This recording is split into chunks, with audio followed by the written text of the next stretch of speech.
Most of us have possibly heard this phrase, look before you leap. It might also be translated as, think before you take the plunge. Ensure that before you start, you are able to finish. There is another phrase in English which speaks about someone who begins well, but is unable to finish as he or she began. And it goes like this. He or she began with a bang, but ended with a whimper. Jesus was not a cost accountant, but possibly knew about cost accounting. And that is why in the readings of today, he is addressing anyone who wants to follow his way of life.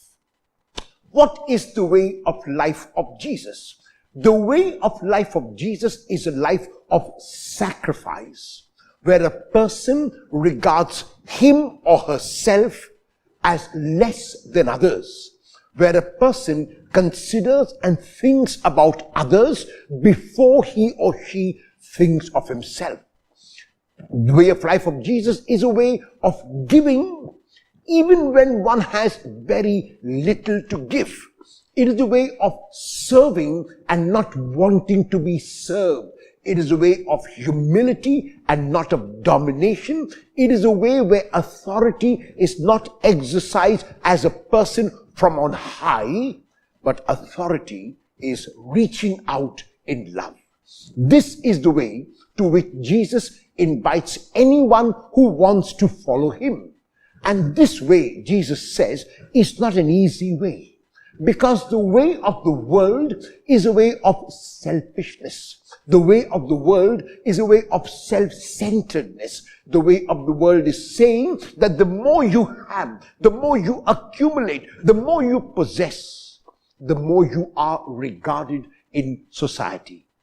And Jesus asks in his way of life to give away the excess that we have, or even the non-excess that we have, to give away even the little that we have so that someone else can be happy because of me.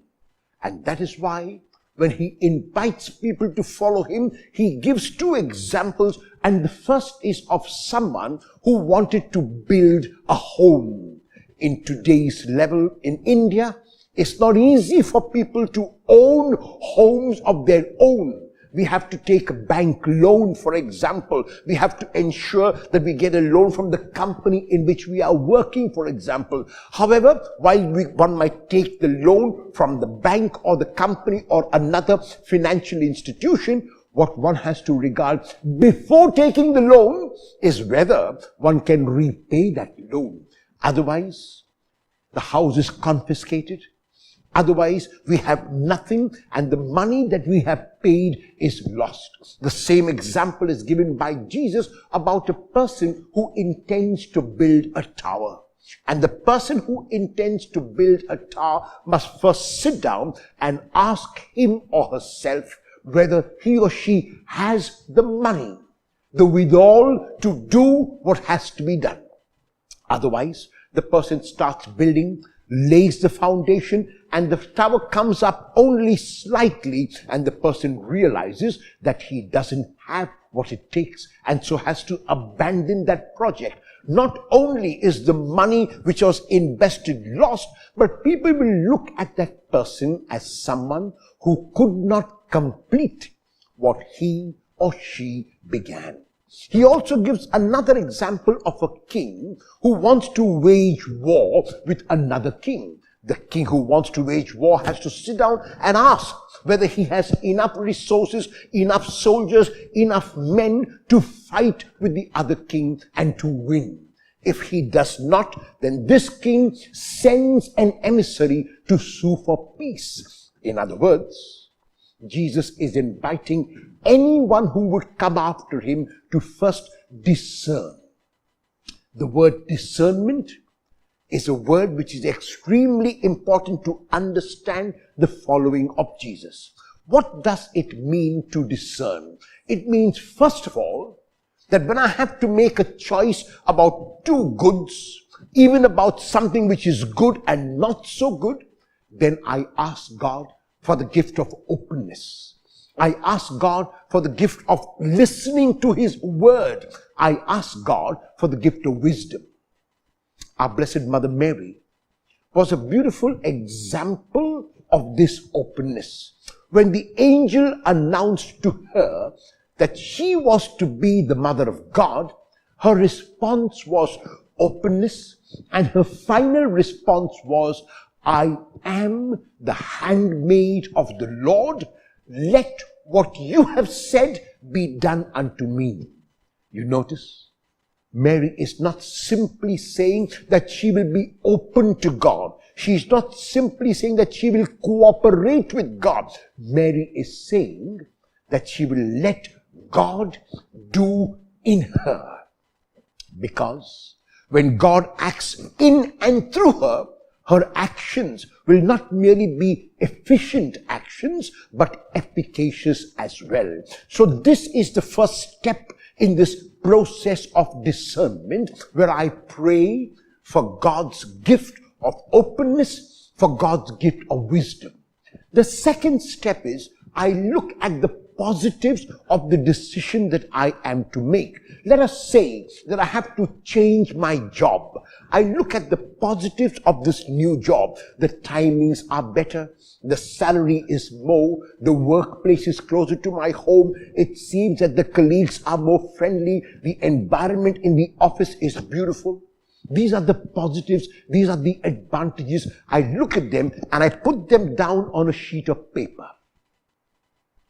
I stop after I have done that, and I pray once again for the gift of openness. And then I look at the not so positives or the negatives of my decision. When I go to a new place, I will have to make my mark. It will take me some time. Even though the place is closer to my home, it seems a little more difficult to get there than to get to the place where I am working now. I feel that the colleagues will be friendly, but I'm not so sure because I have not interacted with them. I know these colleagues in the place where I am working, and they are extremely friendly with me. When I leave this company, I'm not sure what my future is going to be in the new one. Will they accept me during my period of probation, or will they say you do not fit into the job? These are the negatives. Once I finish the positives and the negatives, I pray one more time. And finally, my prayer is that God bless me with the wisdom to make the right decision. Once I feel confident that God has opened my heart and has opened my mind to make the right decision, I decide, asking God for His grace and help and courage and strength with the decision I have made. This is what discernment means.